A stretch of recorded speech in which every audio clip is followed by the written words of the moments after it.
Hey,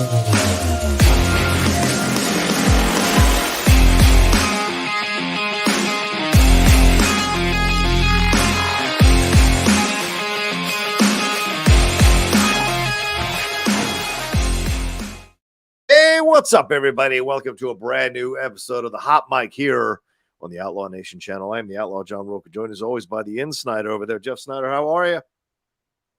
I'm good, Johnny boy! There's that excitement, ladies and gentlemen. My brother thought that last week's intro was very low energy. He low energy. Up for the Hot Mic, and so we're going big. We're getting excited.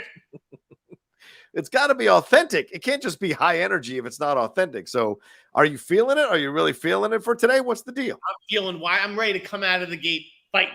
All right. I'm in a fighting stance. Let's go. I like it. I like it. I like it.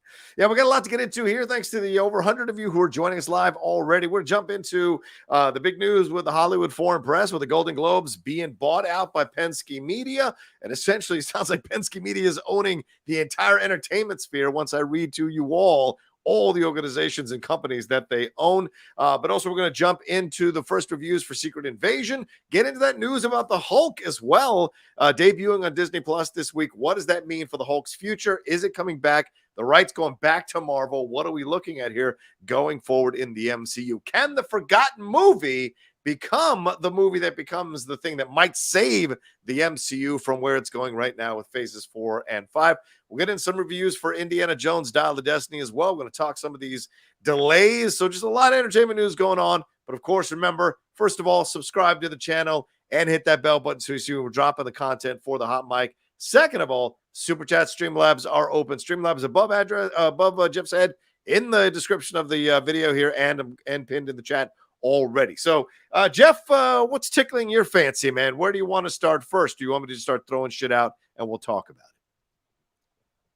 I want to start with Zelda, naturally. Of course. After this rap report today. The rap. I understand that the rap did what they had to do. Drew Taylor, I still love Drew Taylor. No ill will towards him after this. However, guys, this is what happens when you extrapolate things from watching our little videos where I put out rumors. Yeah.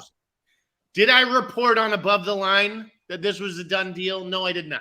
Yeah, right. What has been the fucking rule of this podcast since day fucking one? Yeah, learn the rules. I play by the rules. You follow the rules too. Yeah, fair enough. Okay. Here's the other thing. Are you calling out your friend Drew Taylor? I appreciate it. What did I say was happening? Universal was closing a deal. Yeah, is Chris Meledandri the chairman of Universal Pictures now? No, he's not. Okay.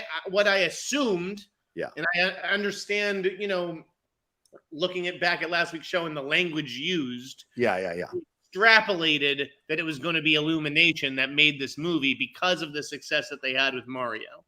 But Illumination is not involved. First of all, no one's involved until Universal gets the rights. And that is what I reported last week, that Universal was making the deal. So when Chris Meledandri, and see, here's the problem with it.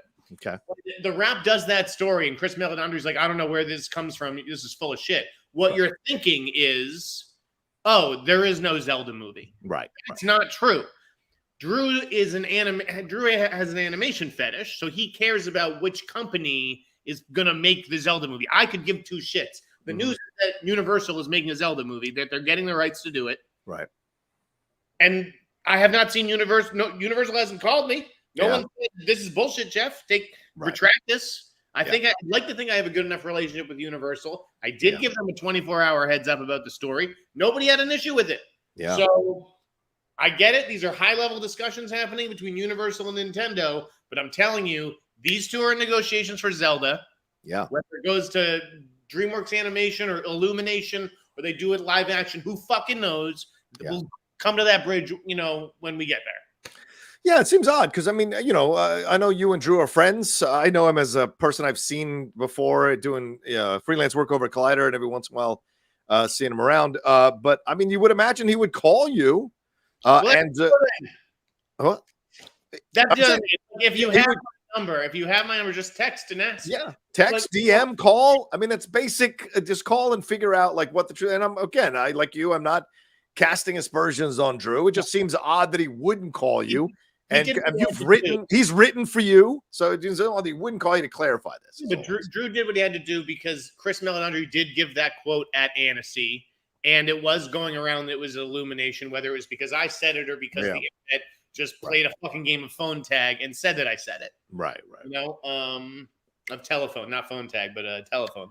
Telephone, yeah. Anyways, whatever. I'm moving on. I just want to set the record straight that it's not technically what I said, but let's go. What I'm saying, he tagged you in the story. So if he tagged you in the story, he could have, he didn't, he just tagged you in the story. He could have tagged us both, but whatever. And he could have tagged. Called out too. It linked to our show, which I'm happy about. At least he got that right. But he could have actually called you and clarified this. So it's odd when you see that happening because why wouldn't you? It just seems logical. Let me present both sides. Let me clarify. You can still go with the headline, but you can clarify it in the article. You still can, serve both masters, so to speak. So, but anyway, I'm glad you clarified it, man. Good to go. It's not Illumination and then DreamWorks Animation or whatever the fuck happens with it. Okay. Yeah. Like executives lie all the time about this stuff. 100% executives lie all the time. Like, literally. It's in the job description, for God's sakes. You don't earn the six figures telling the truth. Come on now. Let me hit the StreamLabs or Super Chats real quick. JMB says, of course, you guys cover movies, the industry, etc. But other than watching shows and movies, what do you guys do to relax? Play games, read, bake cookies? I don't do anything else but watch movies and TV shows to relax or play video games, Jeff. I don't know about you. Or watch sports. I do something that not a lot of film Twitter people do. Actually. Kind of a weirdo. I do this thing called play sports. You play sports. Right. Yeah. See, I go out on Saturday mornings. I play basketball. Mm-hmm. Where I try to get Rocha out there. I try to get JT out there. I don't live out there. Try to get Mark Ellis out there. None of these guys want to play basketball anymore. Eric Weber, God bless him, can take a million shots of him shirtless, lifting weights in the gym, looking like Iron Man. But can he dribble a basketball in front of me? I don't think he could. There you go. Frog Eater says, for either Rocha or Sneider, though the latter may be able to answer, what have you heard from your sources regarding the reasons as to why Disney moved out Deadpool 3 6 months from November 8th to May 3rd, 2024? Should we put a pin on that till when we get to the delays and stuff, Jeff, or do you want to answer this? We'll cross the release date bridge, which just got, more fuel added to the fire with Sony staking out some Marvel dates. Yeah. So let's we'll hit that. We'll swing back around to that one, Frog Eater. And remember, StreamLabs Super Chats are open. Peter can't talk right now. I said, what's good, fellas? Jeff, condolences for the Idol season 2 apparently not happening. I was wondering if Tarantino's next movie would be delayed at all or not, because he is famously not a WGA member. Would he stand in solidarity, or is the script already done? I didn't know that. I thought he wasn't a DGA because of what happened with Robert Rodriguez and Sin City and all of that. But he's not a WGA member. That's kind of surprising to me. Jeff, do you know that to be true? About Tarantino? Yeah. Yeah, no, he hasn't been part of the WGA in a long time. Yeah. Okay. So what are your thoughts on, do you know if his next movie will be delayed because of the WGA strike? Even though it's not a release date, does it? There's no release date. Not yet. No. No, I think he'd like to start shooting it this fall. We'll see if there's going to be a SAG strike. I mean, right. It seemed like the sentiment was that there was going to be one, although then I had a director call and he was like, there's not going to be a SAG strike. Like, I know for a fact. And now the rumor is that SAG is gearing, closing a deal potentially. So I don't know. Okay. All that labor stuff, with the scheduling, it's all up in the air. But, I don't think I think Tarantino is still working right now, whereas a lot of other filmmakers are just pencils down. Yeah. That's a tough situation for sure. Navigating all of this, because I was reading a review or interview rather with Sharon Horgan, who is still shooting or working on Bad Sisters for season 2, but she's not a member of the she's not a member of the WGA. She's a member of the British Writers Guild, but she has a separate deal with Apple, and so under that deal, she can write because she's not under. So the auspices of the WGA or the British Guild's Writer Association with her shows. So it's very interesting how people are finding their way to be able to still work on their stuff and not step on too many toes. But Jeff, we've seen some production delays recently here with some of the Marvel stuff. Daredevil Born Again got delayed. So do you see that the writer's strike is, we're 7 weeks in, Jeff. So Are we seeing more and more of this happening? I mean, I was reading on Twitter, one of the strike captains, they are going after these shows that are still secretly trying to shoot or haven't been talked to yet by the WGA. So do you anticipate this is going to increase? I mean, I don't know how many are left, and there's only so much the WGA can do overseas, although you know there has been support, obviously, internationally, you know, worldwide for the writers. Yeah. You know, but ultimately they're gonna find a way overseas. Here, you're right. They shut down Daredevil, they shut down the Penguin. It just became like we're putting so much energy into trying to figure out how to get around the picket line, how to, you know, come up with fake call sheets to, you know, fool people. And we're just trying to get people there earlier and earlier. And it's not leading to a good product. I mean, you know, it's not a good situation on set if you're having everybody come in at 3 a.m, you know, to beat the picket line. I don't think that is necessarily the answer. So I think it was probably smart of them to just be like, you know what, we're just going to take a beat and wait until after the strike is over, because there's no point in stopping and starting and stopping and starting and paying all these people, really. Yeah. Fair point.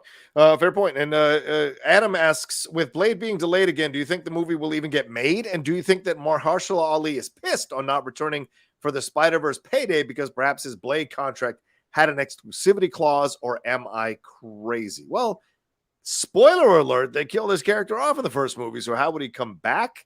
I guess you could be an alternate Prowler in a different universe, I suppose. Well, yeah, it's called Across the Spider-Verse. There are ways he could come back. Yeah, I suppose, I mean, I guess that's the reason. But yeah, Jeff, do you think the Blade film now becomes Gambit, the Marvel Gambit, a new Marvel Gambit that never happens? No, because I think that Blade is a much more commercial property than Gambit, and people were looking forward to it, and that is a good pairing. So I don't think that Marvel will just like let that one, you know, be the one that gets away, so to speak. Yeah. But I think if they have to keep delaying it, then they should. I mean, I don't understand this practice of rushing to meet a release date, which is exactly what James Gunn promised he wouldn't do. Right. Yes. Right. At DC. Yeah. I just think, you know, if Blade's taking some time, all right, well, we've waited this long. Like, what's the rush? Right. Good point. Some interesting stuff that come on. So you mentioned James Gunn. James Gunn says he's narrowing things down. And then he tweeted out that the Guardians of the Galaxy, no, wait, what did he say? That it was like the Suicide Squad. Didn't he say the Suicide Squad would kick the shit out of the Guardians of the Galaxy? Is that what I felt like he said something like that. Well, what do you think about the two things here? He's saying we're narrowing it down, and this is on the heels of the report that we had gotten last week about the casting auditions that are supposedly happening this weekend, of the screen tests that are happening this weekend. And he says, now that we've done all kinds of auditions, we're narrowing it down. We're not done yet. He says there's things in there about the reports that are completely false, but I can't go out there and say, oh, this isn't true and that isn't true without going through everything. Well, he could. And by the way, it's not the audiences at this point. I don't think it's the business of anyone who is screen testing for a role. That is a very private thing. Journalists have to do what they have to do. That's their job. They're trying to get hits.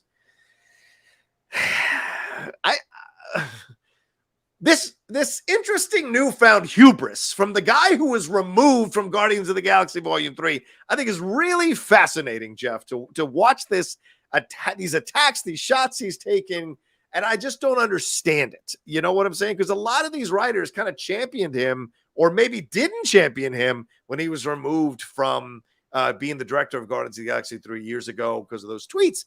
So I just feel odd that him going after this nobody's business who's screen testing. This town has worked this way for decades. So what is the point of making this statement? Is this about getting in good with the fans and getting them on his side? Like, what is the logic on this? I mean, this is what happens when you talk to the fans every day. Say less. I still think it's going to be Tom Brittany. I talked to more and more people about Nick Holt's candidacy, and it's like totally absurd. Okay. It's just like you're forcing this, like you're trying to make this guy happen. It's not happening. Yeah. Especially with this character. Corn Sweat, again, I understand And maybe American, by the way. We had to be corrected 500 times over that. But go ahead. If you want to please the internet, that might be the choice. However, you can't. That's like the internet chose that guy. Yeah, like, you can't let the internet fucking win. Right. You can't let them make the decision for you, basically, which is what it feels like. Tom Brittany is the guy who I think looks the most Midwestern-y out of all of them. And again, to me, what's his name? Corn Sweat looks just like Henry Cavill. Like, you need to visually differentiate your Superman just a little bit, at least. Yeah. And I also think that there's still people off that list that it could be. I don't think that's necessary. I think a lot of people were underwhelmed by that list in general, not the Lois Lane list, but the Superman list specifically. Yeah. And I wouldn't be surprised if James said, you know what, I'm gonna open this up and see a few more people. Yeah, that was the things that I looked at when looking at all this. He's paring it down, so to speak. But I mean, Corn Sweat, I agree with you. That's the internet's darling, and you may like but I saw a lot of people tweeting out going, if they were going to go with this guy, you might as well just kept Henry Cavill. And so it becomes even more of a shot at Henry if this is the guy they choose. But in the end, James is going to choose whoever works chemistry wise as well. Yeah, he was saying the Guardians of the Galaxy would kick the Avengers' ass. I felt like it was an odd thing to say. I feel like it leans a little bit into the rumored rift between Gunn and Feige a little bit more, because we know the Avengers was Feige's baby and the Guardians of the Galaxy was Gunn's baby. And the rumors are Gunn didn't like that Feige was taking more credit than he needed to for the Guardians of the Galaxy thing. So is this a clash of egos? Is this just him doing a little ribbing? I mean, because Feige said all kinds of positive things about him for the Guardians. Who cares? This is like an 8-year-old just smashing his toys together. Which would win, the Guardians of the Galaxy or the Suicide Squad? Who gives a shit? I don't need to know. It's never going to happen. Who fucking cares? Yeah. This is like a fake scenario that you talk about when you're 9 years old with your friends. Okay. Fair enough. Some Disney news here. CFO Christine McCarthy is exiting. Jeff, are you a little bit surprised by this? She's taking she's stepping down from her role as the CFO of Walt Disney. She's taking a family medical leave of absence, the company said today, but they're also going to begin an internal and external search for a permanent CFO, with McCarthy agreeing to serve as a strategic advisor. She had been with the Walt Disney Company for 23 years, had been there since 2000, being named to the CFO role in 2015. She was instrumental with helping Iger in his first run here, then stayed over with Chapek, which surprised a lot of people and kind of supported Chapek. But now with Iger coming in, she is now stepping down. Are you surprised by the timing of this move? You know, Iger's cutting budget, cutting costs everywhere. Do you think this was a situation that you chose my successor over me, so I've got to let you go? What do you think is the reason for this situation here? I mean, I'm going to take it at face value, even though, you know, I shouldn't, and just say, yeah, she's either dealing with, you know, a family medical emergency or perhaps a personal medical issue of her own. Right. Which, of course, is, you know, don't want to shirk that if that's actually what happened, but we're speculating here, of course. I mean, you know, she's served that company well for 23 years. She was well liked by Wall Street and everything. I don't know, you know, I can't speak to Disney stock and whether that's up or down or why that is. Yeah. You know, does it feel like, I mean, again, Bob Iger, I don't think is returning to as CEO like permanently. I don't think he envisions himself being CEO for the next 10 years. Right. If you were to look at it a certain way, it's like this is one more person who posed a serious threat to him. Okay. Who could actually be the CEO of Disney, and now it's one less person he has to worry about almost. Okay. And the new interim CEO, you know, CFO has been the CFO of the Parks Department and that division for a while, which is where Chapek came out of. Yes. You know, so like, that's certainly a big job and with a lot of responsibility, but apparently they're still going to be looking for somebody else. But yeah, Christine McCarthy, a great run, you know, certainly one of the most powerful people in entertainment. I mean, to survive 23 years in Disney, playing at that level for so long and moving up consistently, I mean, that's got to speak volumes about your ability to walk in between the raindrops, so to speak, and stay alive at the mouse for sure. So we wish her well, especially with this family medical leave for sure. So, but the fact that they're replacing her with someone permanent leads me to believe that there's more going on here, in my opinion. I mean, there could be a lot happening. You know, there's obviously, as there have been for a while. Yeah. Rumors about Kathleen. Yes, true. Very true. Obviously, with Lucasfilm. And now I said that they're going to let her make that next Star Wars movie, right? And if there's not a Star Wars movie out on December 25th, then, then she'll be let go. Yeah. Now, in this case, there's not going to be a Star Wars movie out on December 25th, but that's because they pushed it to May. They pushed it because of Avatar. Yeah. So Avatar needed a delay. Now, does that speak to our rumor that he was going to do something with the extra footage? Remember we had that? Oh, that's right. Yeah, that's right. Yeah, the extra footage. Like, could that come in next year? And anyways, I don't know. But anyway, with regards to that, they couldn't have Avatar and Star Wars both opening in December 25. So Star Wars pushed to May 2026, but it's still going to begin shooting in April next year. So it is not delayed or anything. Okay. All right. And then the other Star Wars stuff that broke, my source wanted you to know, John. Yes. That the Idris Elba villain story and Alden Ehrenreich coming back and recasting of Leia, that none of this stuff is true. Great. I never believed any of that.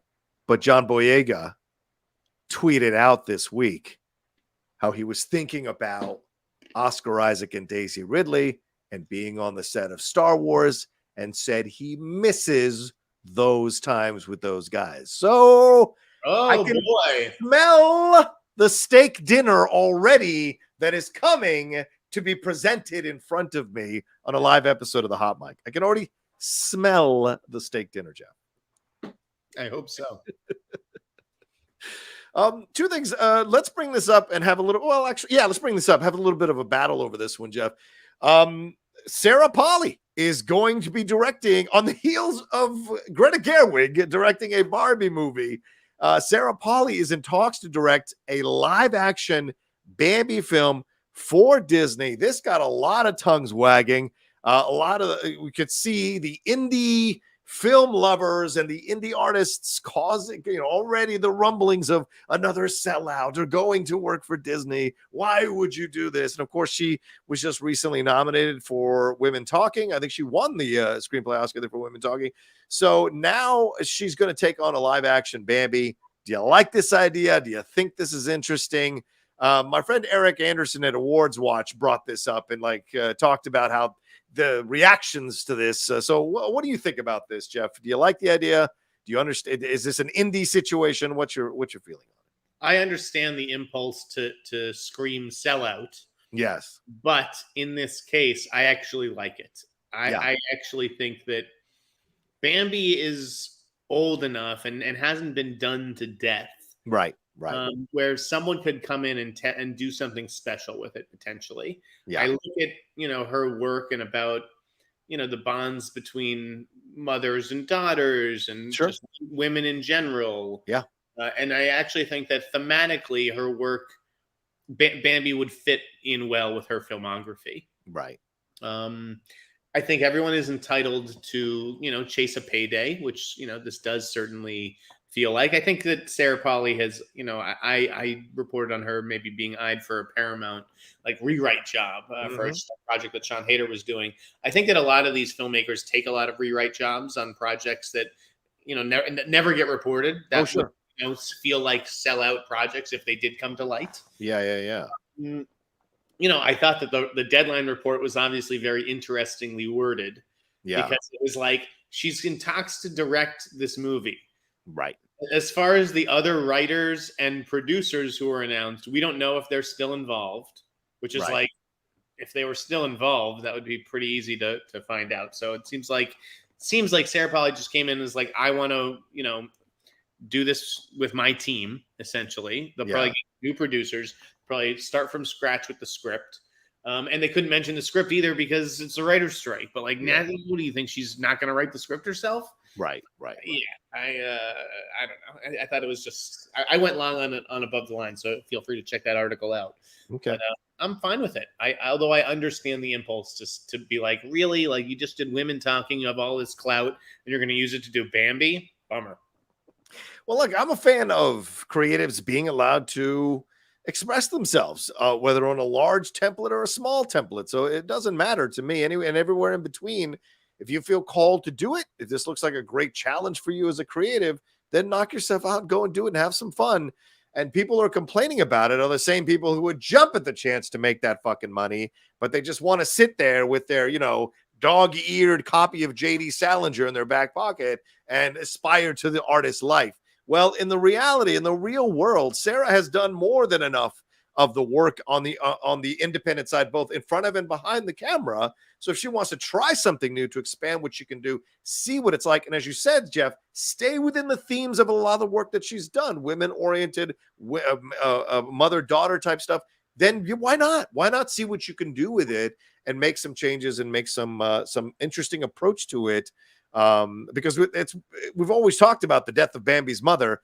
What's that going to feel like? How are you going to do that live action? How are you going to have people affected by that in a different way live action? It's an interesting challenge. Yeah, I don't look at this as cynically as I did Chloe Zhao going to do Eternals. I mean, that to me was really just like, what is in this project that speaks to you as an artist? I mean, really? So yeah, agreed. One last thing, and maybe we'll get in trouble for this too, but the Sue Storm stuff, Jeff. We talked about it last week off mic. You would, and do we want to bring that up? That the possibility that our conversation about who was getting paid how much for Sue Storm might have, and we're not trying to blow our heads up here, we're just saying might have possibly affected what other actors were asking for who were going to be part of the cast. Ironically, possibly everybody asking for the same amount and everybody wanting a favored nations clause in essence. What do you know about this? Is this the truth? What is going on with Sue Storm and Fantastic Four?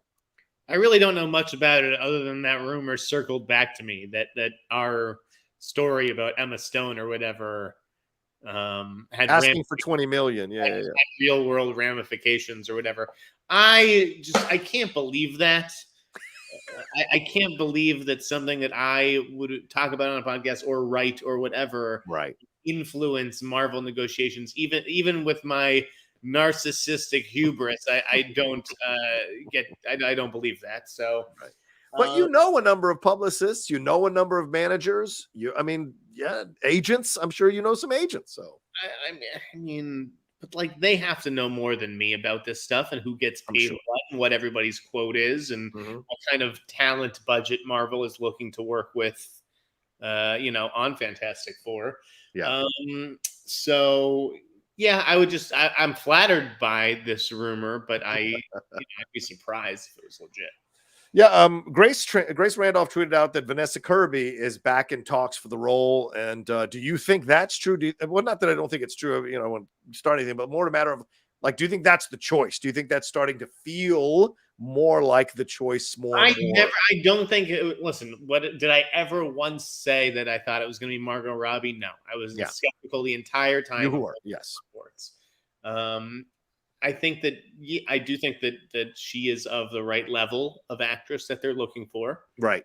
A rising star in her late 20s, early 30s, basically. Right. That's why Emma Stone, who's not a rising star and is a real star, was a little too expensive for them. I think that they're looking to, make someone onto that level, but. I think it would be tough to balance an ensemble if you're spending $20 million on Sue Storm. Well, and we've seen Vanessa in the Mission Impossible movies. We've seen Vanessa in Hobbs and Shaw, so she doesn't shy away from the big movies, right?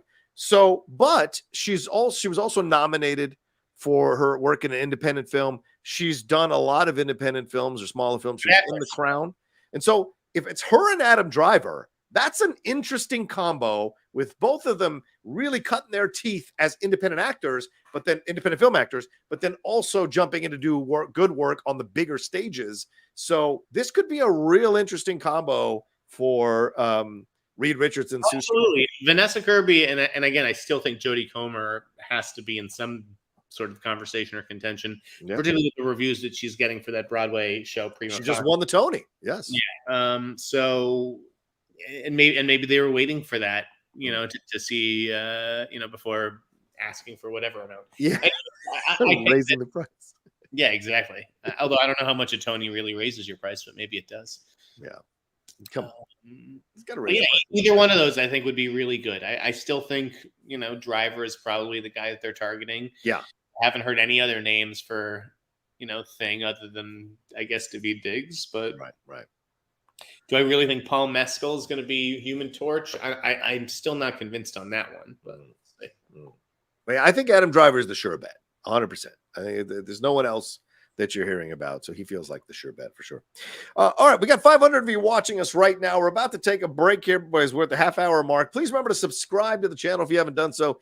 Hit a like on this video. Share it on your social media later on. For those of you watching us after we've done this live, leave a comment down below about anything we've talked about in the first block here, as we're going into the next block. And also remember, send your Streamlabs and your Super Chats. We're going to answer some of those on the other side of this break, which we're taking right now.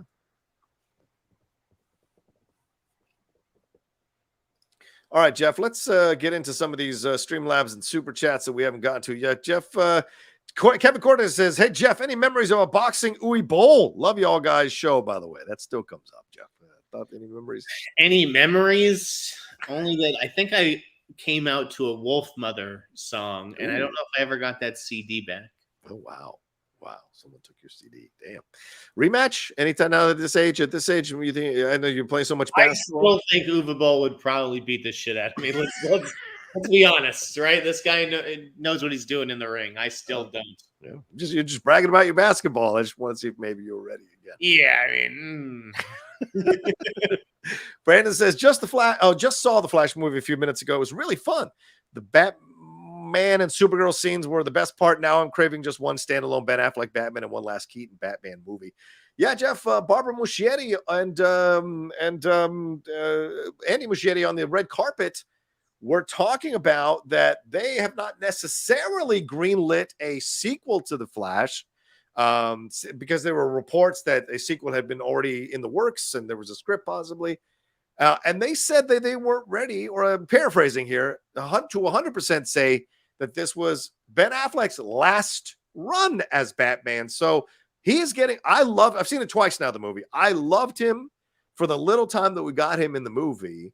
Do you think, with the reactions possibly from the film, that this is going to lead to Ben Affleck doing and coming back and actually being the Batman in a separate strand in the new DC universe under James Gunn and Peter Safran? No, I think that the reactions to Air solidified exactly what Ben Affleck should be doing, and I think he's ready to put the cape and cowl down. Fair enough.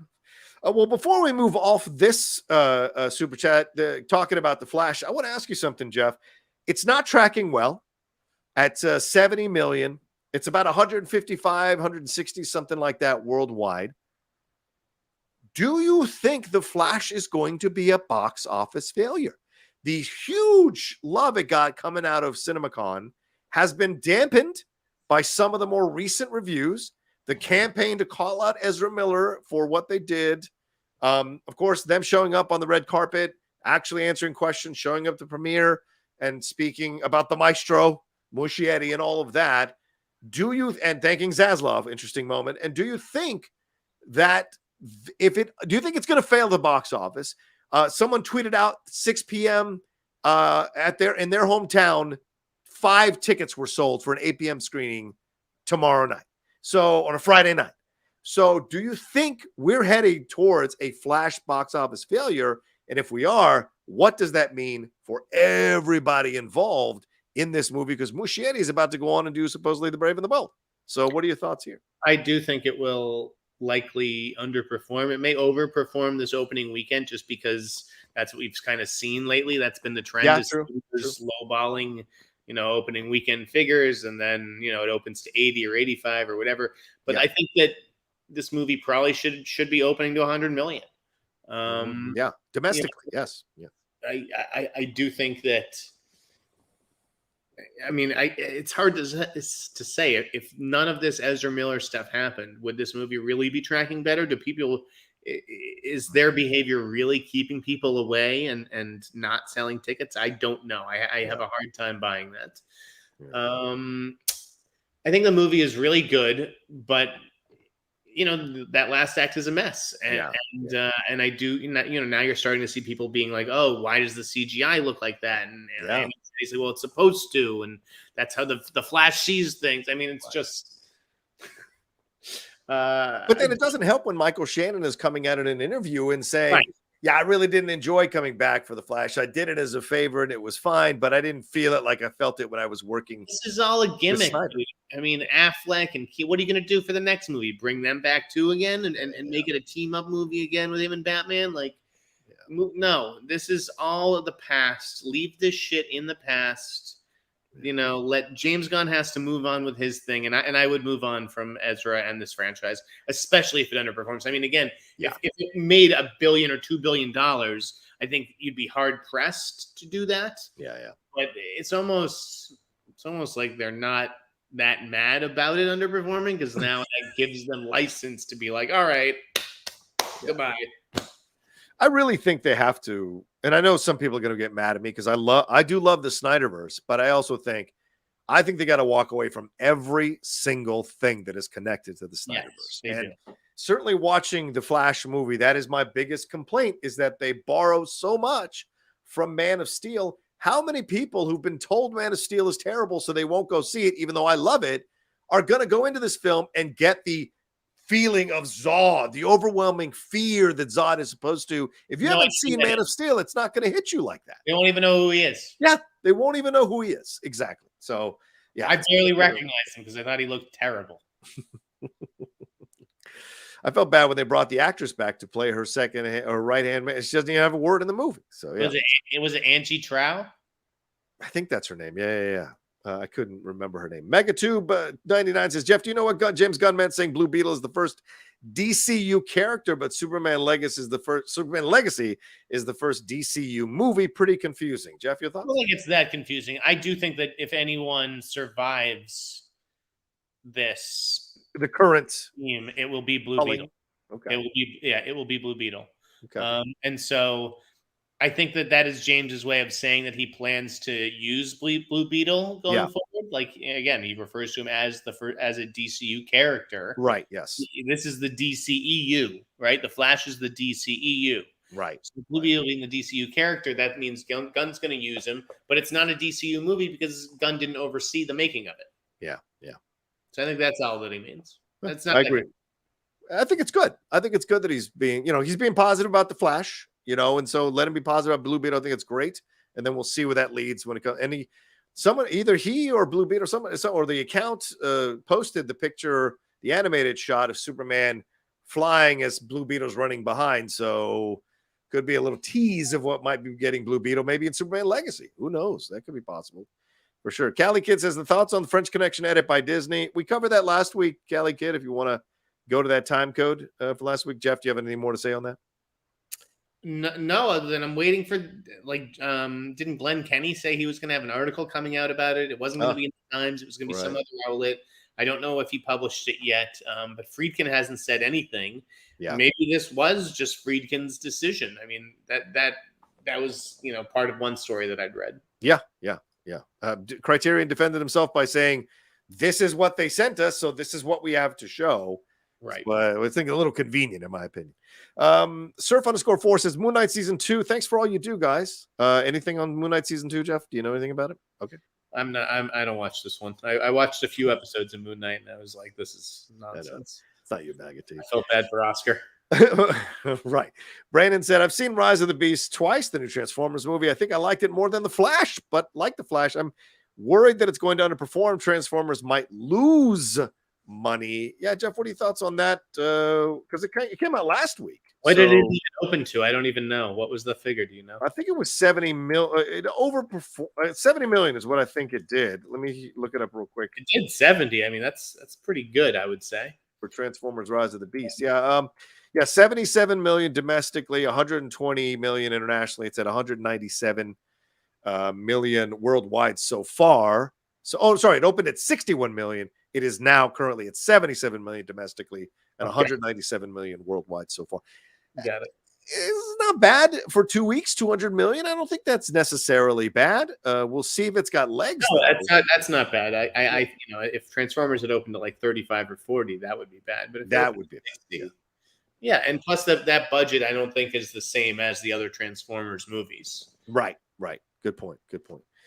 Let's see. Mild-mannered comic nerd says, "Hey guys, hope all is well. I don't know how true this is, but I was speaking with a friend who said Disney is in talks of selling the rights to Star Wars, and you heard that Lucas is going to buy it back at a cheaper price. Have you heard about this? Thanks." Jeff, I think this is utter hogwash. I don't buy that at all. What would George Lucas do with the rights? Yeah, I mean, I think George loves that he sold it and can sit on the sideline and be the critic like everyone else was to him. So I think he's people think about this stuff. Like, so George Lucas gets the rights back. Yeah. What does he do with them? He would redo Star Wars. But he doesn't have, like, I mean, an infrastructure like Disney does. Would he sell them to Apple for, even more? I mean, I don't see Disney selling those rights back, particularly Star Wars. Yeah. Indiana Jones might be a separate issue, but. Well, yeah. I mean, the thing with Star Wars too is that, well, I mean, look, the prequel trilogy were the most expensive independent movies ever made.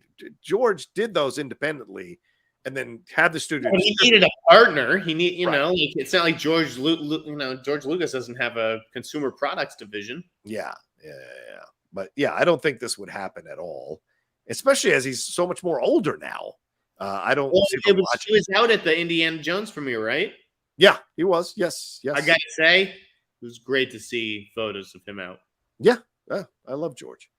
I'm Two Fly Cam says, "Is Kathleen Kennedy just lying flippantly? First, she said a Star Wars film every 3 years. When they come out and say they have 2 Star Wars movies coming out in 2026. I know it's not a huge deal, but it's just another feather in the cap of dysfunction at Lucasfilm." I think that's a good segue for Jeff for us to talk about these delays going on that were announced by Disney. Among the highlights here, that all these announcements, Deadpool will be moved up to November 8th of 2024. Moana is going to be released now on June 27th of 2025. The Star Wars movie, the untitled one, is debuting on December 18th, 2026. Avatar has shifted to December 19th of 2025. Then Avatar 4 to 2029 and Avatar 5 to 2031. Zoe Saldana joked that she would be 53 when the last one comes out, which is hilarious. And then Marvel moved around. Brave New World is moving now to July 26th from May 3rd.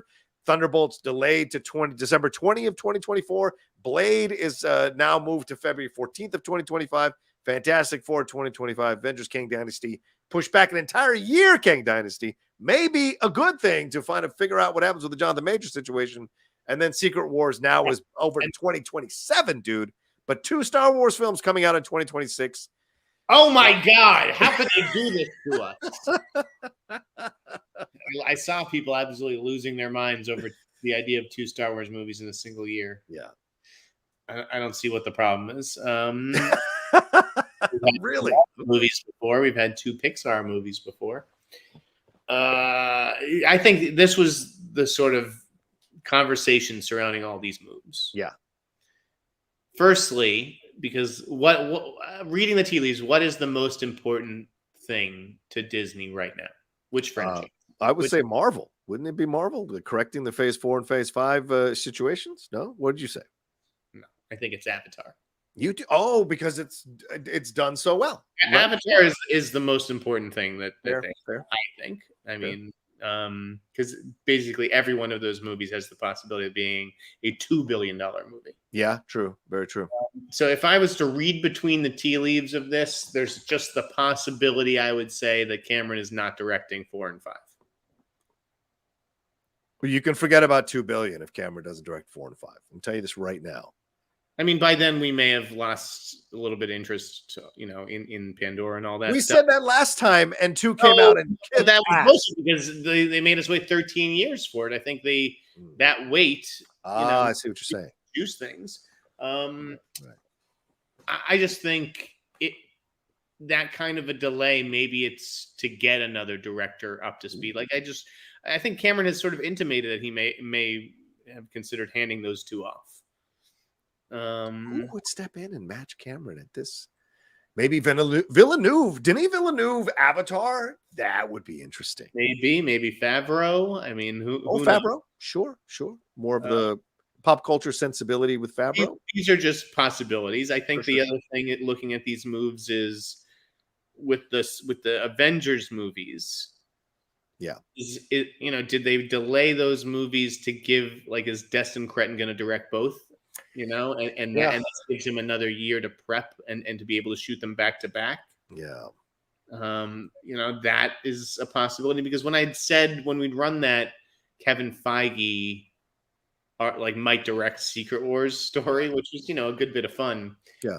I was, Marvel was kind of adamant, like, that's not going to happen. But it seemed like they had a director at that point.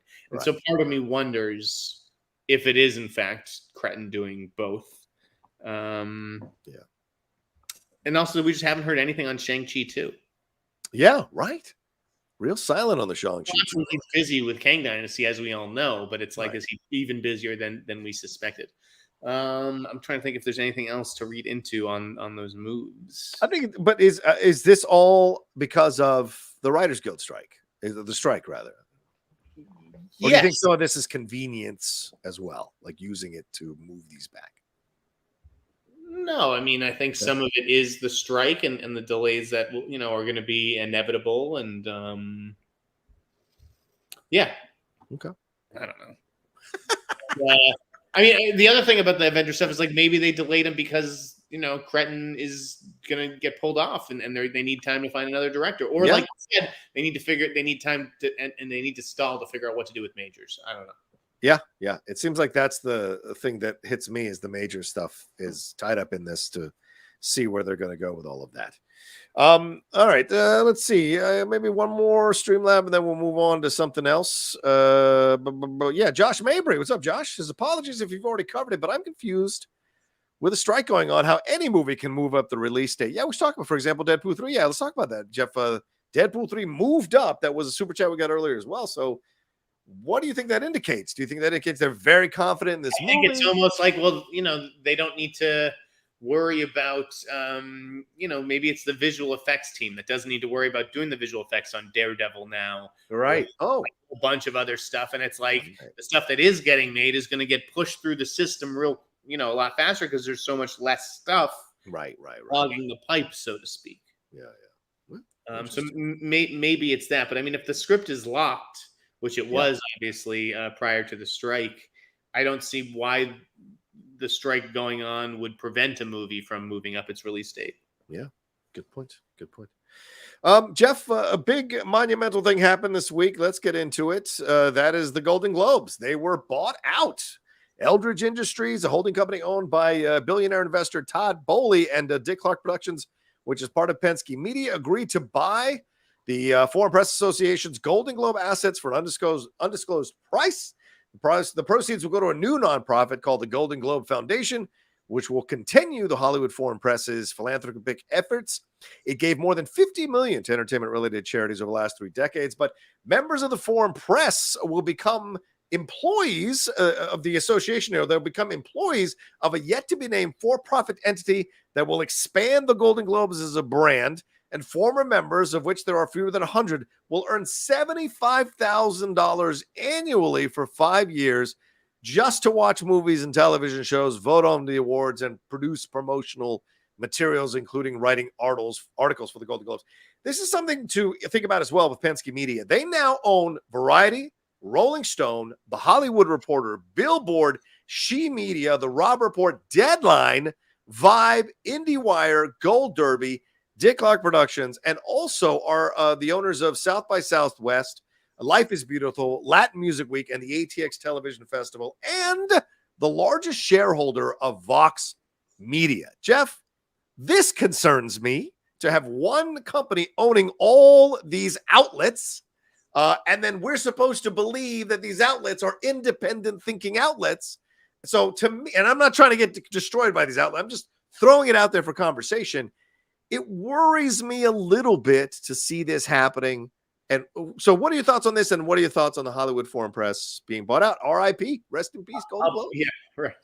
I think I'm of two minds of it. Okay. I think obviously it's dangerous. It's concerning on a certain level. It's worrying. You don't want there to be a monopoly. And, I do feel the effects of that. Like if Jay Penske or Penske Media's HR division doesn't like me, which I don't think that they do. Yeah. What, I don't get to practice. I don't get to work. I don't get to, because there's no place for me to work because he owns all the outlets, Right. So I do feel that pinch from time to time. I feel stuck. This is like Sinclair. Sinclair has all those small channels across the country, local channels, and then they tell them what to say. And somebody did a super video or a super edited video of all these networks saying the exact same thing across the country because of Sinclair telling them what they can and can't say about certain things. Like syndication. It's like, when every newspaper runs the same AP article. Right? Yeah. That used to be, the AP has provided copy for newspapers across the country for many, many years. You're paying for that service. There's a difference though, right? Right. Yeah. So on the flip side though, it's like I give Jay Penske credit because he's out there playing chess when everybody else is playing checkers. 100%. He foresaw this. It's like the studios want awards. You can't buy the Motion Picture Academy. Right. But you can buy a private group like the HFPA basically, which has this. It had a TV contract, and that'll be the next step, obviously, for Penske and for Polley, is to find a TV partner because that's obviously what this is all about. Yeah. But it's tough with those shows. It's all about getting celebrities to show up, right? Yeah. And it's tough to say no going forward to the Golden Globes and to showing up because it's Penske, and Penske controls all the trades, and it's like, what are you going to do? Not show up to Hollywood Reporter's, night before party or Deadline's Contenders event? It's all a racket is really what it is. And Jay has very wisely figured it out. Do I think it's good for competition and everything? No, not really. But again, on the flip side is if Jay didn't buy a lot of these companies, they would be gone. That's the truth. That's just the sad truth about media these days. So I have to hand it to Jay because he does employ a lot of journalists and spends a lot of money on journalists, right? Not me. I don't get any of that. But I think even though he does there's a greater good that comes with Jay, even though at the same time he's a necessary evil. You know what I mean? Yeah. Look. I never signed an NDA, so I can say this. You don't have to comment on this, but this was one of the weirdest things about being at Collider under Fernandez. Fernandez bought us out from Complex, and I was very happy to have a salary paid for by Fernandez, and I'll always appreciate that and learned from a lot of good people, including you, how to do this job and what to do. Did I always listen? No, but I liked it. But at the same token, he would occasionally come down and say, if you're going to do this countdown, my movie that I love needs to be at this number or else you can't do the countdown. Or I have to have my movie at this number or else you can't do this or that. So the editorial concern. I don't think Jay Penske is like that. Well, but I think at a larger level, could Jay, through intermediaries, say, like, there are certain topics you can discuss, certain topics you can't. There are certain, you have to be on a certain side of things. Like we saw with Chris Licht, which I warned you about a year ago on this fucking show, that Zaslav is a Trump-leaning guy, put Licht in charge of CNN. CNN became more conservative and eventually blew up in his face with that Trump debacle of a town hall meeting. That could be, he was enforcing or changing the narrative, forcing anchors to be more open to these ridiculous ideas. Is that a possibility here when you own all the outlets and they all rely on you to pay them? Can't he control the narrative of a story, especially if it affects Penske Media? Isn't that a possibility too? He can influence. Yes, I think that every writer at those publications and every editor will be mindful going forward of that, of who owns the Golden Globes, and that will likely be reflected in the coverage somehow. I don't think that Jay Penske tells reporters or what to write or what to do. Yeah, I think that, like, okay, so I used to be on Gold Derby, right? Yeah, Gold Derby is also owned by Penske. I used to contribute picks. Yeah, whatever reason I got bounced off Gold Derby, or maybe I don't know. Yeah, my concern is that the Gold Derby crowd will become the new voters. Okay, because that's what I kind of suspect. and that if you want to be a voter for the Golden Globes, you have to be basically approved by Penske HR to be included in Gold Derby. Like, I went to Tom O'Neill, right, who I've known for years, and have known him since he was at the LA Times, and was like, hey, can I get on Gold Derby? And he was like, that I don't have control over that. That's a Penske thing now. Penske corporate, not Jay Penske, but Penske corporate. So you have to apply to Penske corporate in order to be possibly included on Gold Derby. I think that maybe, maybe people, but I don't know. I don't know if they like approved Scott and Perry personally, or there's just people who they won't let on it. But that's not like, I don't think anybody can just get on Gold Derby, right? You have to be invited, you have to be vetted, whatever it is. I think I've paid my dues or whatever. But again, they just may not want to be associated with me. Penske. It may just be like, no, we can't even have Jeff's face and outlet on Gold Derby. So again, it becomes, to me, what I think is a danger here is an elitism to journalism, elitism to voting. And look, this business is not full of people who have gone to therapy and really dealt with their issues. A lot of egos, insecurities, brand saving, brand promoting, stepping on other people, backstabbing, fabricating narratives goes on for their own benefits, goes on all the time in this business that I've discovered, which is why I stay independent. And these, so you go into this situation here, though, and there goes Jeff walking away from that situation. You go into these situations and it becomes scary to be like, well, okay, you haven't gotten the golden seal or you haven't got the rubber stamp. Therefore, you are not considered of value because us at Penske you're not Penske material is basically what it sounds like to me, Jeff. So are you trying to leave the show? What's going on here? No. I had to plug in because the ring light was draining all the power. No, I think what you say is right, and that's why I understand the wariness and the concern about Penske snapping everything up. I mean, I like Jay personally, but I may be this is not a personal attack. I'm doing an analysis.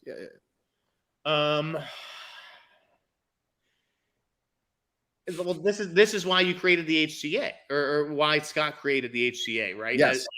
Okay, you can't get into Gold Derby, you can't get accepted by the Penske trades. Here's a place for you, right? A place for the outsiders who still do the work in this industry or whatever. Well, that was an element, but also to uplift voices of color that were systematically not allowed to be a part of these systems, not allowed to be a part of these organizations. I mean, 2021 is when that report came out of LA Times that there were no black members on the Hollywood Foreign Press Association. So it isn't like these organizations were traditionally letting in people of color all the time or women all the time.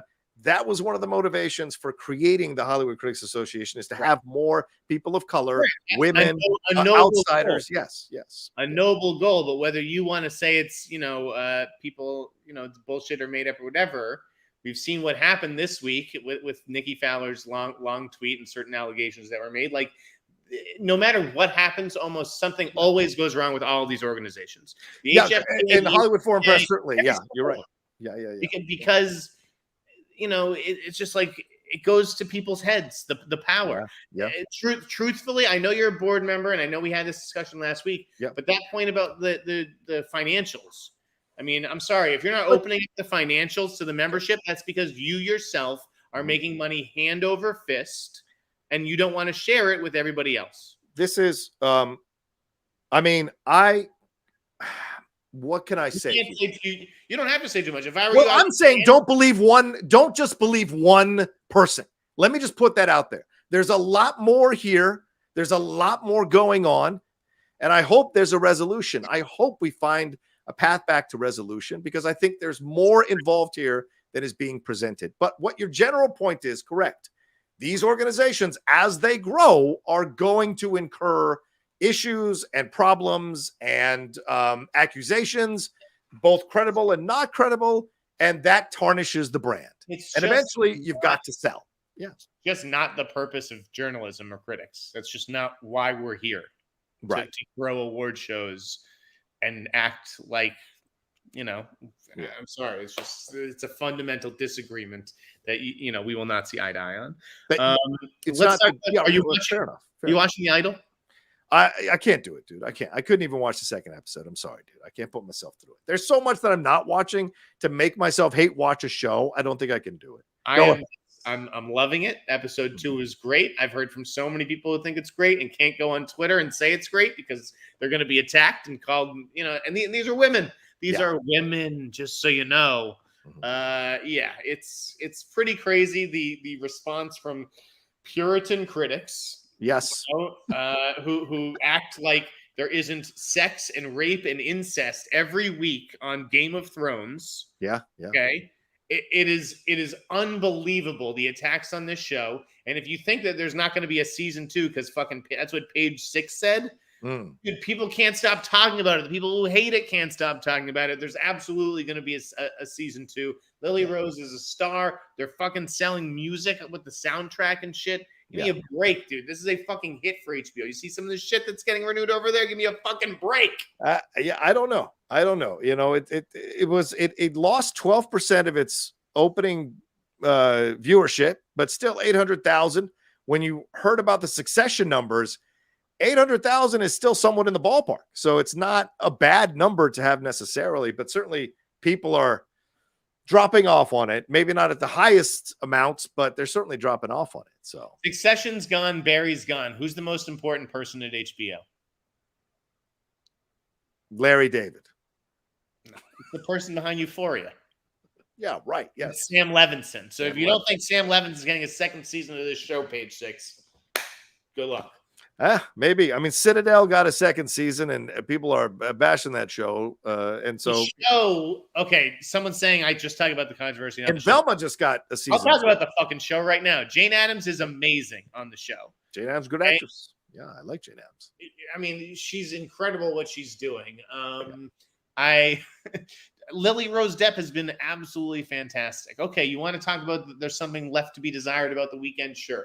But like, I love what they're setting up. About how this is all like this big con, essentially. Yes. And they're slowly taking over this singer's home and life. Yes. And I find it very accurate. I don't care if people are like, this is, like Entourage, excerpts from 10 years ago or something. Like, I think it's spot on. And I sat there the last 40 minutes of this last episode. We didn't make a peep. The person I watched it with, we were just entranced because there's an element of danger that just like lurks outside the show. You have to be a pervert. That's something like, again, who's my favorite filmmaker? Who are the two? It's Tarantino and Fincher. Fincher has recognized that human beings are perverts. Okay, and that's what Sam Levinson has also acknowledged. And it's like people don't want to cop to it. It's like, I mean, we wouldn't have reality shows if people weren't perverts, dude. So you wouldn't have porn.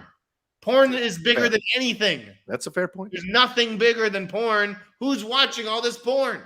That's cool. Who is watching all this porn? It's us. Okay? Because we like to do sick, disgusting, naughty, nasty things behind closed doors. Just like the fucking Weeknd does. Don't kink shame. I'm not. Believe me, I'm definitely. That's kink shame. My OnlyFans starts on Monday. Brought to you by Penske Media.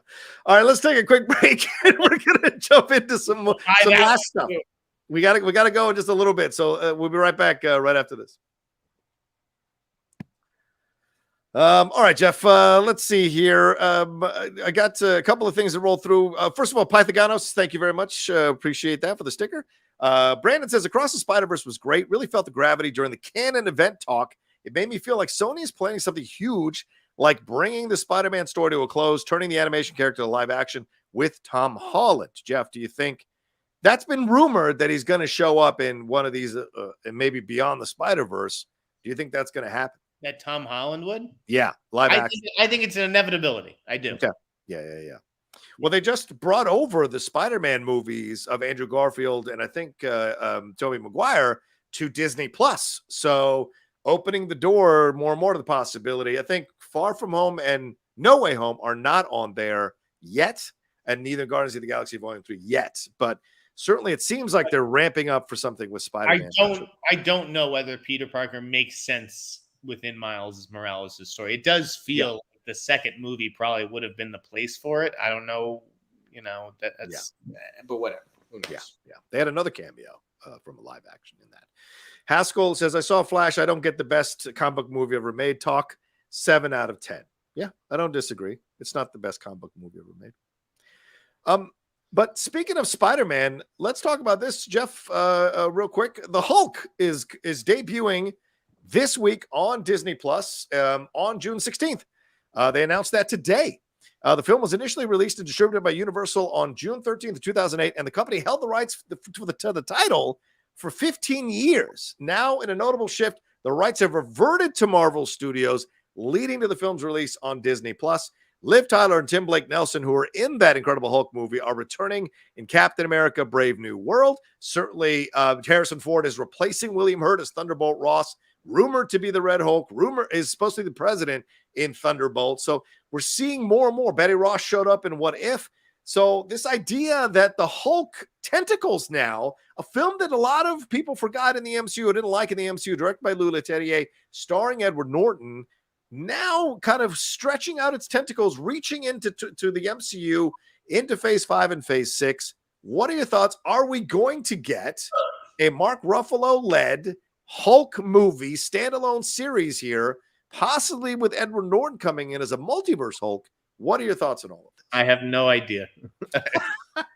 It seems to me like this is an old movie that they got the rights to for their streaming service. Like, you're like, how does this affect Phase 5 and Phase 6? And like, it doesn't affect either of them. They're using all the characters from that movie that hadn't been used. We saw Abomination show up in Shang-Chi and She-Hulk. Very, very exciting stuff. I cannot wait to be reunited with Liv Tyler. I mean, that is just, you know what? Hallelujah. I raised my voice here. Are you sure I wasn't being defensive about it? All right, let's move on to another thing here. Another story. Okay. I mean, it's cool if Marvel, in fact, got the rights back to the Hulk. It's cool that they can do a little bit more with him. Yeah. Do we need a solo movie starring Mark Ruffalo? Like, I feel like he's from another era of Marvel. Well, a lot of people just feel like he's the one member of the Avengers who didn't get a solo movie. And it was because, I mean, Hawkeye got a series, but it's because of the rights issue with Universal. Now that it's back with Marvel, maybe they can do a solo Hulk movie, which would be nice. 15 years after Avengers, we need a solo Hulk movie. Like, we just got a solo Black Widow movie like 2 years ago or a year and a half ago. So, but it's a fair point you bring up. Like, do we need it? I don't know. Maybe. Let's see what else I've got on the list here real quick. Treat Williams passed away this week. So did two-time Oscar winner Glenda Jackson, but I imagine you're more familiar with Treat Williams. Thoughts on Treat Williams passing, bro? I didn't want to tweet this because it would be insensitive, but and someone else died this same way. It was on ESPN, a famous athlete who's 24 years old. Do you mean the runner? I really struggle to have sympathy for people who die on motorcycles. Wow. I really do. I mean, you are really trusting your fellow man with your life, knowing all the fucking craziness that I see out my windshield every day. Yeah. In a city street. No, everyone is stupid. No one knows how to drive. Wow. And you are basically asking to die by getting on a motorcycle. There's no seatbelts. You get hit. You are basically dead. It's true. I mean, I don't understand it. You could not pay me enough money to get on the back of a fucking motorcycle. Fair enough. Sorry. Okay. Don't care if he wore a helmet. Obviously, it's terribly tragic. And you know what? I guess he died doing what he loved. Yeah. Riding a motorcycle. But like, how many more years could he have had with his family if he just, I don't know, got in a fucking car? You can die in a car too, Jeff. You can die in a car too, but what? I mean, come on.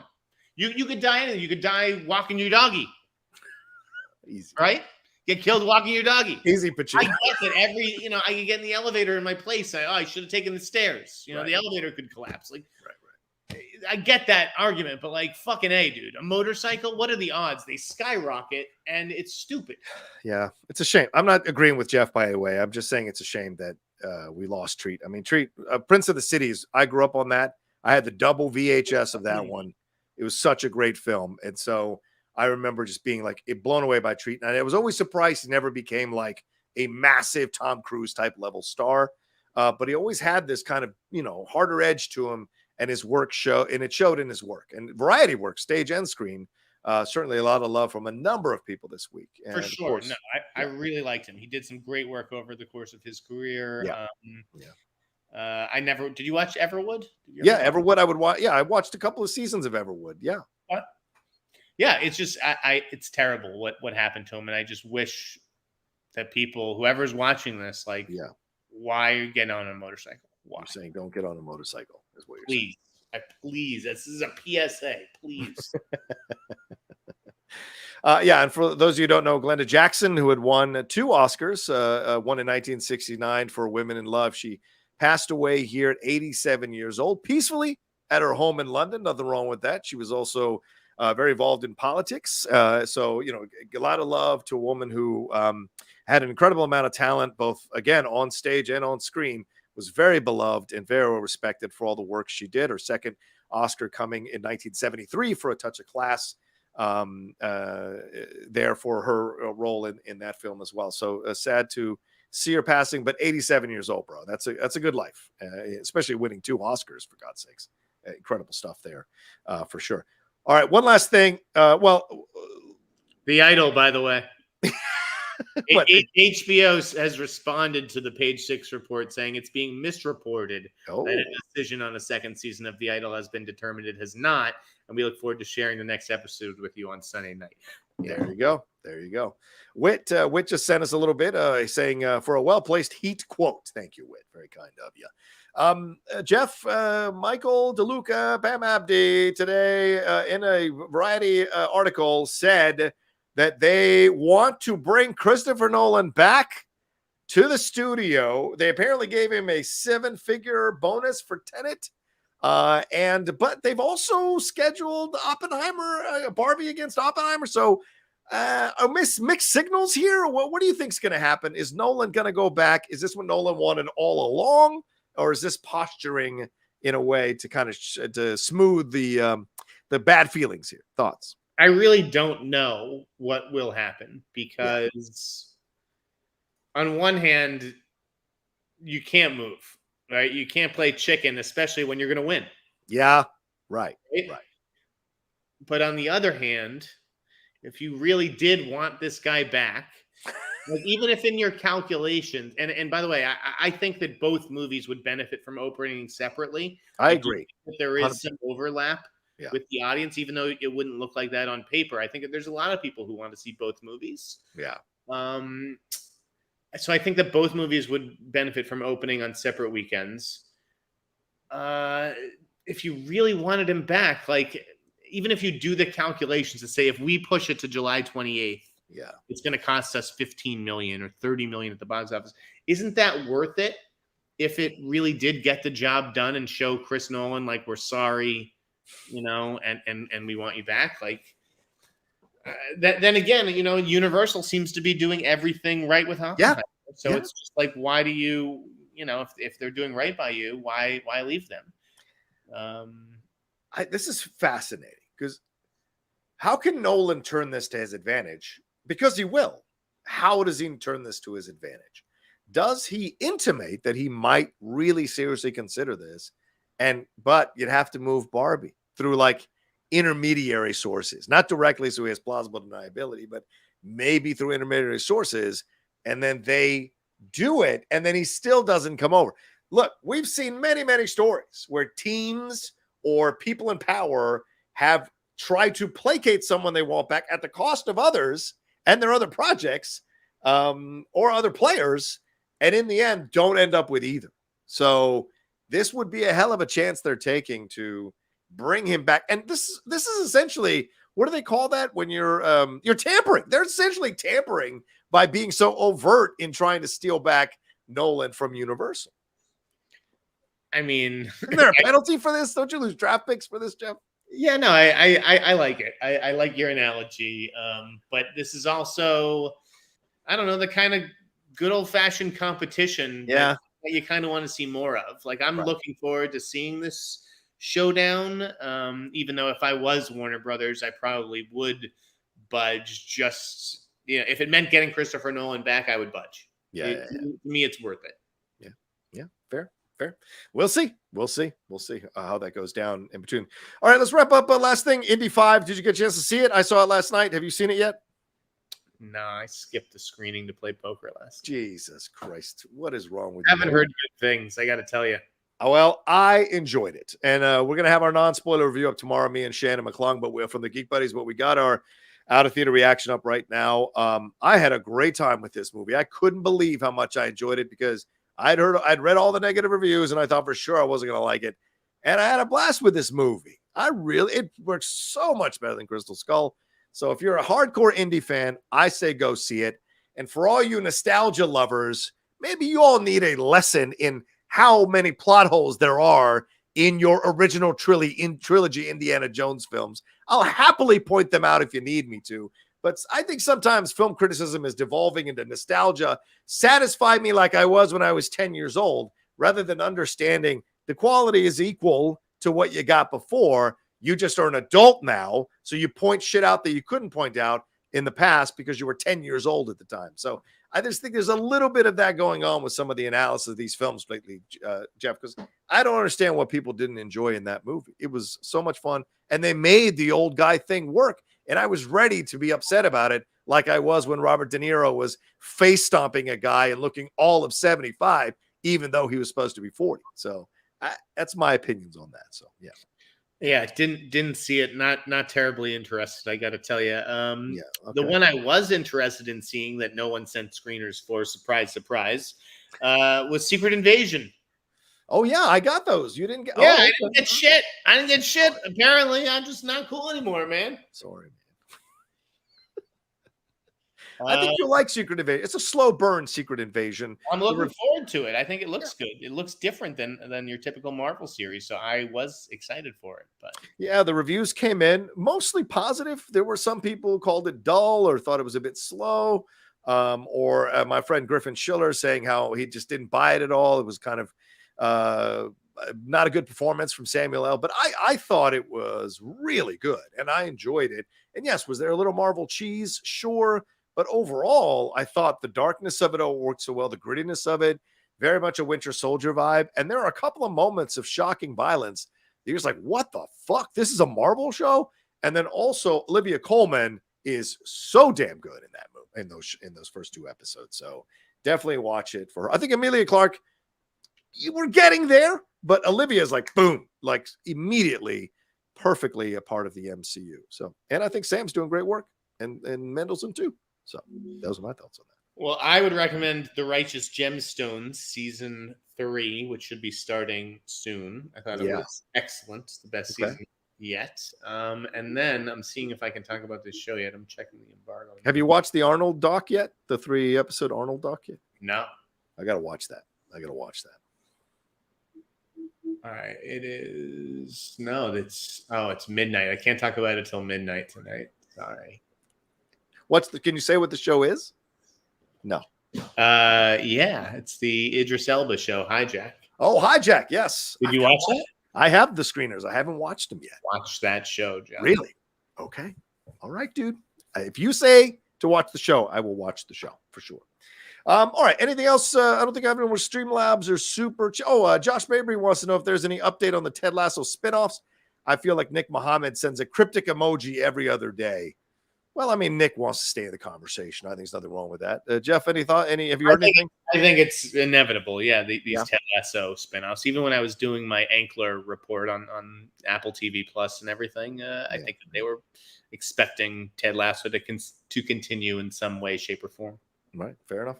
Yeah, Silo just got a second season. Hijack is on Apple TV, y'all. So look for Extraction 2. This is a movie. I haven't seen this. Have you? Like they were like gung ho. Extraction, the biggest, the most views on Netflix ever.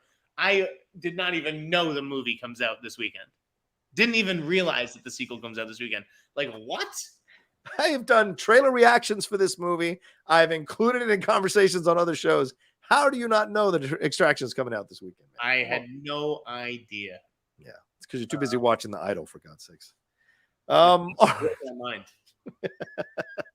All right, there you go. That's our show for today. Thank you all so much for joining us here on the Hot Mic. We appreciate it madly. Jeff, let people know where they can find you and everything going on, brother.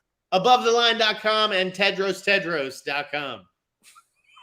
Okay, as for me, you can follow me at The Rocha Says on Twitter, Instagram, and TikTok, The Outlaw Nation on Twitch. And, of course, remember to subscribe to the channel, hit a like on this video, share it on your social media, and give us a love. And leave a comment down below as well on all stuff we talked about here on the show. All right, y'all take care of yourselves. Be well. Have a good weekend, safe weekend. Happy Juneteenth to everybody who's celebrating it on Monday. And we will talk to you next time with another brand new live episode of the Hot Mic. Take care.